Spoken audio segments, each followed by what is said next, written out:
It's been Monster Baby. I'm about to teach y'all how to get some money. We about to listen to Warren Buffett talk about money. What up? Yeah, what up, Monster Man? You already know what's going on, man. This is Monster, man. I'm here with another video, man. We about to listen to Warren Buffett, man. You don't know who he is? That's crazy. For real. But he's a billionaire, entrepreneur. You feel me? You don't know who Warren Buffett is? I mean, I don't know, tell you, you must be young, like middle school. Like you don't really know who he is, but like you in like high school and up, especially if you grown. You grown, you just and you don't know who Warren Buffett is. What you got going on? But like he one of them people like when you say his name or you like somebody be like, "Hey, did you hear what happened to Warren Buffett? Did you hear about Warren Buffett?" And they be like, "Oh, the billionaire." Yeah, like that. You feel me? Like that's the reaction. Like you know his status. Like you don't say the company, you don't say the business, you don't say what he do. You just be like, "Oh, the billionaire." You feel me? Like he up there for sure. But I seen like part of this interview. It looked like the interview I seen on TikTok. So I'm gonna say I seen like I'm gonna say like 45 seconds to a minute. But really the whole video was 10 minutes. So we about to listen to what he's saying. Um Basically the video is titled Warren Buffett on how to invest for beginners. So y'all know I do reaction videos. I react to any and everything. This video clip was put out last year, but I'm just not seeing it. You feel me? Like I just started seeing the clip that I'm referring to this year. So I didn't even know about it till now. Like I didn't know. Like I really got on YouTube and saw the video. Like didn't even know the video existed till like today. But I ain't gonna waste your time. I ain't gonna hold y'all up. I ain't gonna make this a super long video. I feel like it was a good video to react to. I can learn something because I haven't seen the whole video. Y'all can learn something too. We're gonna react to what he say. We're gonna see what he talking about and see if it's something that y'all feel like or we feel like we can get into, depending upon what it is that he's speaking upon. Feel me? All right, let's get it, man. Hope you having a blessed day. Make sure you like, comment, subscribe, and tell me the best. What you felt like was the best advice that he said in this video. That's what I need in the comments. Tell me what you think was the best advice he gave in this video. Like, comment, and share, man. I'm about to go ahead and get into this video. You already know how we rocking. Yeah! Remember, because we solid, we real, we funny over here. And authentic. Foes up, ready to get your dough up. Yeah! Let's get it. Business, don't be like Joey. Why do I say that? Joey joined a course from somebody who doesn't even sell on Amazon. Dang, that's crazy, Joey. Warren Buffett, known today as the world's greatest investor. If you had put $1,000 in his investing company when he first initiated it, it would be worth over $17 million today. Now, how did Warren Buffett achieve such a high return? It all came through smart investing and sticking to some key investing principles. I'm going to let Warren Buffett show you them.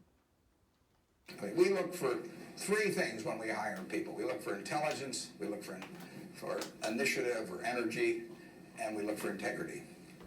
And if they don't have the latter, the first two will kill you. Because if you're going to get somebody without integrity, you want them lazy and dumb.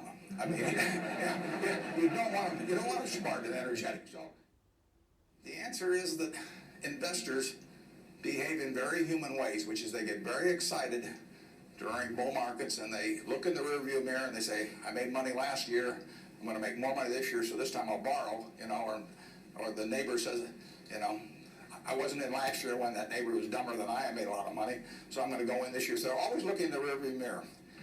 And when they look in the rearview mirror and they see a lot of money having been made in the last few years, they plow in and they just push and push and push on prices. And when they look in the rearview mirror and they see no money having been made, they just say, this is a lousy place to be. Real quick, how y'all feel about the first two? Warren Buffett's 7 principles to investing. Managers must have integrity and talent, even though he said more than just that. But number 2, invest by facts, not emotions. And that is facts. That's facts. Me being me, and the stuff that I have invested in, like doing tradings, I say doing trading, but trading stocks, like Forex, which is legit. You don't have to be up under a group. For those of you who see this, you don't have to be up under a group, bro. You can trade by yourself. Like, there's no fee that you have to be paying to get into these people groups. Unless you want to learn, it's real. You feel me? But that's one thing that I was told, and that is very true, because I've experienced it. Invest by the facts. Don't be like, ooh, I just came up with $100. I'm about to go back into it. No. No. You feel me? It don't work like that. Because that trade that you got in with, that was good. It did that based on the time that you got in and what you projected factually for it to do. You can't get excited and then be like, "Oh, I'm gonna do it. It's gonna do it again." That's not how it works. And don't stay in too long. You got no one to get out. You can't be greedy. I done did that. You feel me? I done came up with $100-something on the trade and stayed in. I'm like, "Oh, it's going up. I'm gonna just stay in it." I'm trying to get above that. I dropped all the way down to like $70-something. I had to be satisfied with that though. I didn't want to lose no money. So I was like, oh shoot, now it's dropping, you feel me? So things of that nature, but true. Don't care what's going on in the underlying business, and it's astounding. But that makes for a huge opportunity, just huge opportunity. I've been taught by Ben Graham to buy things on a quantitative basis. Look around for things that are cheap. Right. And that I was taught that, we'll say in 1949 or 50. It made a big impression on me. So I went around looking for what I call used cigar butts of stocks. And the cigar butt approach to buying stocks is that you walk down the street and you're looking around for cigar butts, and you find this on the street, this terrible looking, soggy, ugly looking cigar, one puff left in it.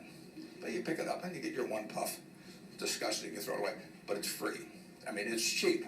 And then you look around for another soggy, one puff cigarette. Well, that's what I did for years. It's a mistake.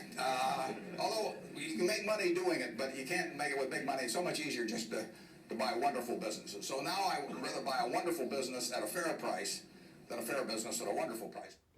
Makes I have sense. an old-fashioned book. Makes sense. Hold on, y'all.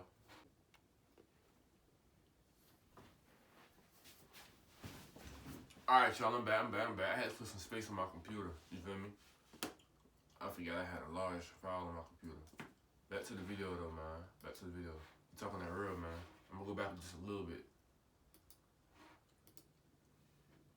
I have an old-fashioned belief that I can only should expect to make money in things that I understand. And when I say understand, I don't mean understand, what the product does or anything like that.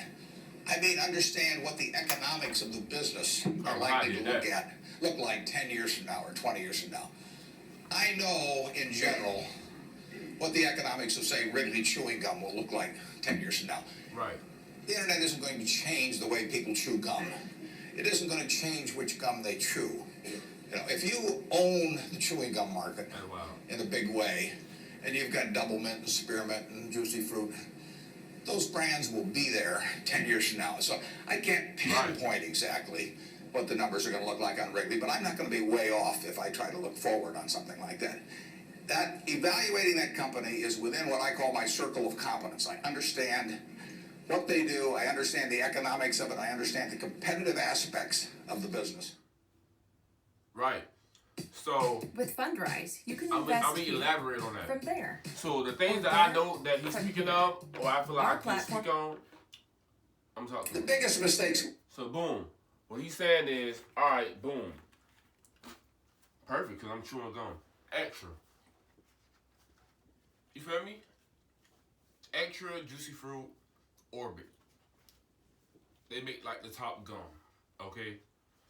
Basically what he's saying is, only buy stocks that you know of. Like, you know that for the most part, they're not going to fail. Like, you don't want to get in a new company and you don't know what they're going to do. You don't know who's supporting them. You don't know what's backing them up. You don't know if they coming or going. They just got here. They don't really run nothing. You feel me? But say you invest in Starbucks. Nobody is competing with Starbucks except maybe Dunkin' Donuts. But it's like, you know what Starbucks do. You know what they're going to do in a sense.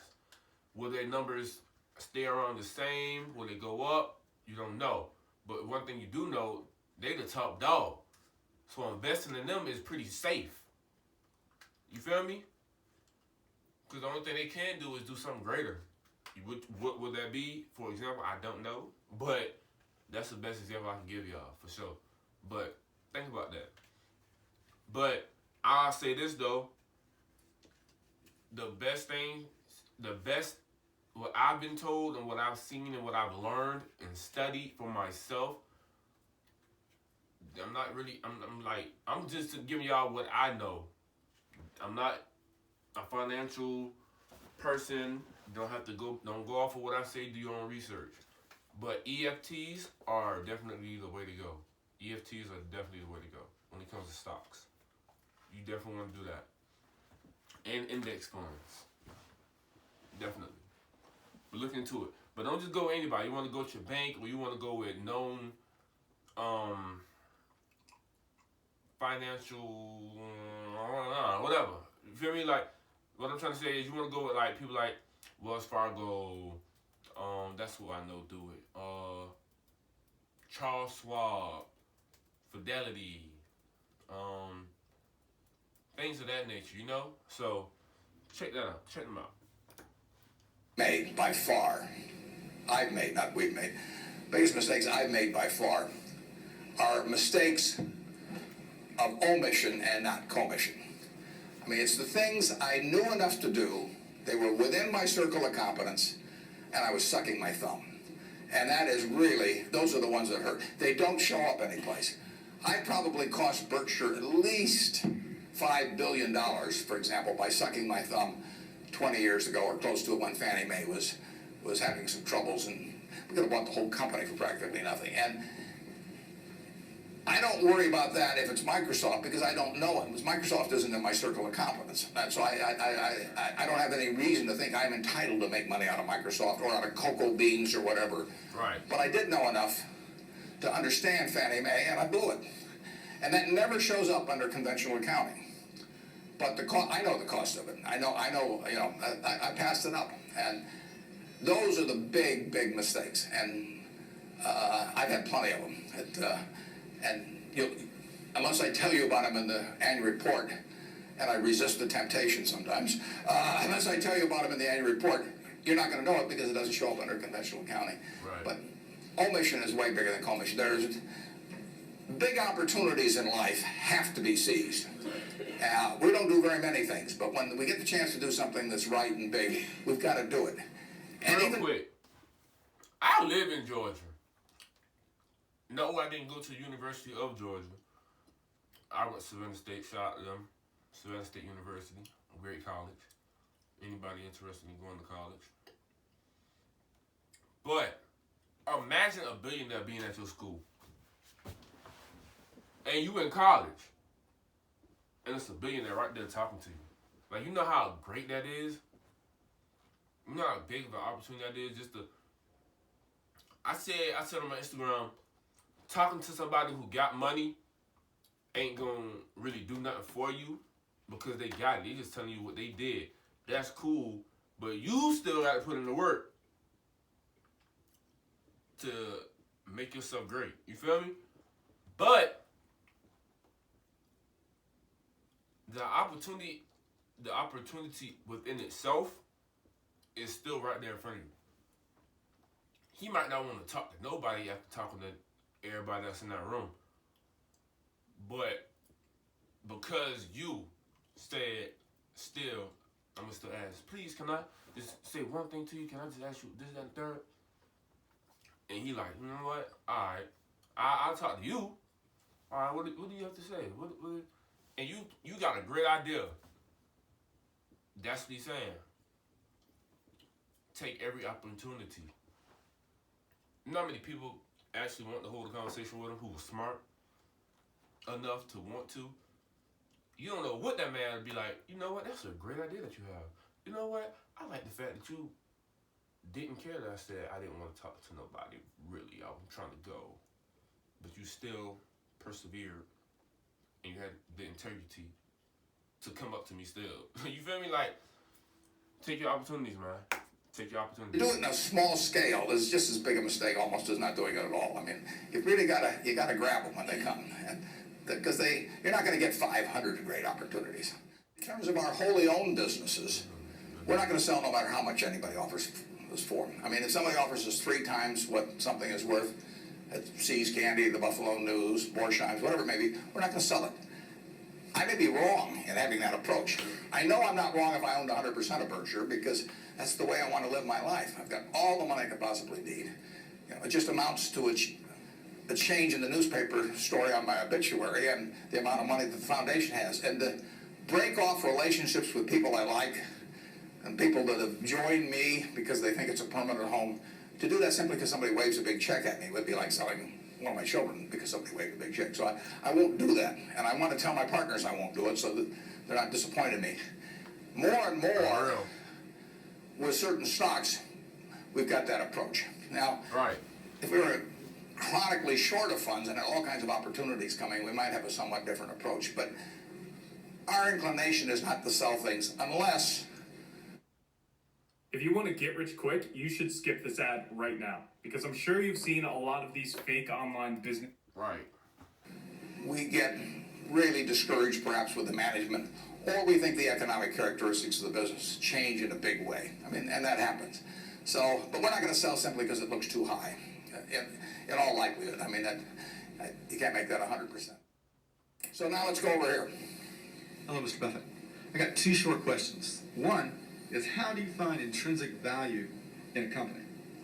Well, intrinsic value is the number that if you were all-knowing about the future and could predict all the cash that a business would give you between now and Judgment Day, discounted at the proper discount rate, that number is what the intrinsic value of a business is. In other words, the only reason for making an investment and laying out money now is to get more money later on, right? That's what investing is all about.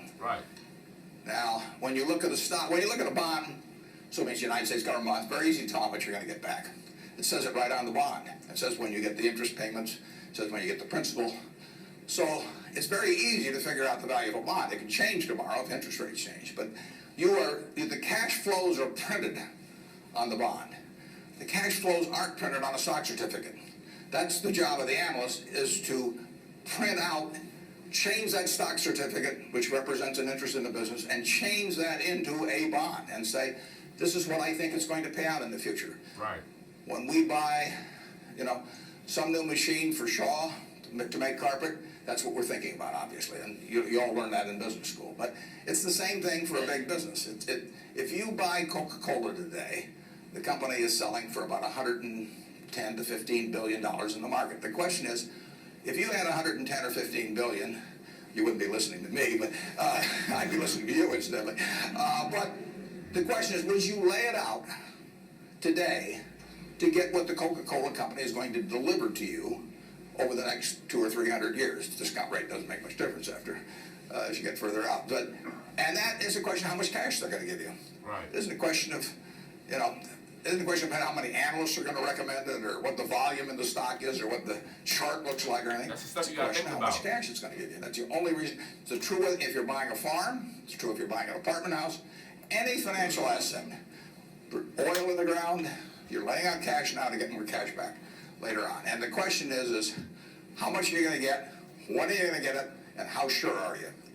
And when I calculate intrinsic value of a business, when we buy businesses, and whether we're buying all of a business or a little piece of a business, I always think we're buying the whole business, because that's my approach to it.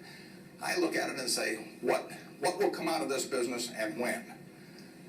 And what you really like, of course, is them to be able to use the money they earn and earn higher returns on it as you go along. I mean, Berkshire has never distributed anything to its shareholders, but its ability to distribute goes up as the value of the businesses we own increases. We can compound it internally, but the real question is, Berkshire selling for, we'll say, 105 or so billion now. What can we distribute from that 100? If you're going to buy the whole company for 105 billion now, can we distribute enough cash to you soon enough to make it sensible at present interest rates to lay out that cash now? And that's what it gets down to. And if you can't answer that question, you can't buy the stock. You can gamble in the stock if you want to, or your neighbors can buy it. But if you don't answer that question, and I can't answer that for internet companies, for example. There are a lot of companies, there are all kinds of companies I can't answer it for, but I just stay away from those. It's funny that these simple principles of Warren Buffett, that if stuck to over the long term, make such a high return. But that's the hard thing that so few investors are capable of, and that is being rational, sticking to these guidelines, and not giving in to our emotions. Right. Oh, I didn't mean to do that. Dang. But hey, now y'all see, and those are facts though. For those of you who want to invest in stocks, you feel me? But like he said, even not with just stocks, even with property, even with well, property would be your farm, houses, you know, some oil, things of that nature. Like, you want to look at it in the long run, okay? Like, I know I normally be like playful on this channel and I watch some serious stuff and I try to make it a little funny, whatever. But on the serious note, hey man, go get some money. For real, go get some money. There's money out there. And what he's saying is definitely true because, and I can say that it's true because I experienced it. I missed out on big opportunities. Trust me. Trust me. Plus, I'm an overthinker. So, I'll be thinking about my opportunities that I know I missed out on. But, even with those missed opportunities, I gotta know and believe that there's more opportunities coming my way that possibly are either the same level of beneficial or even better for me in the future. So, with that being said, that's what you gotta think about. Things like that. Even if you did miss out on opportunity, hey man, it's better out there. Same for how he was saying in the end, dang, I wanna go back. Shoot. He said, oh, gambling. He was saying you can gamble with stock. Don't do that. He was being funny though. Hopefully y'all knew that. Don't gamble with stocks, man. Like, know what you're getting yourself into. You got to really study these companies. You got to study these business. Know what you know. Know that you know that that's going to be there. Because I ain't going to lie. Great example. I got into a stock. It's a cheap one, but shoot, money is money. I put like $10 in it. Boom.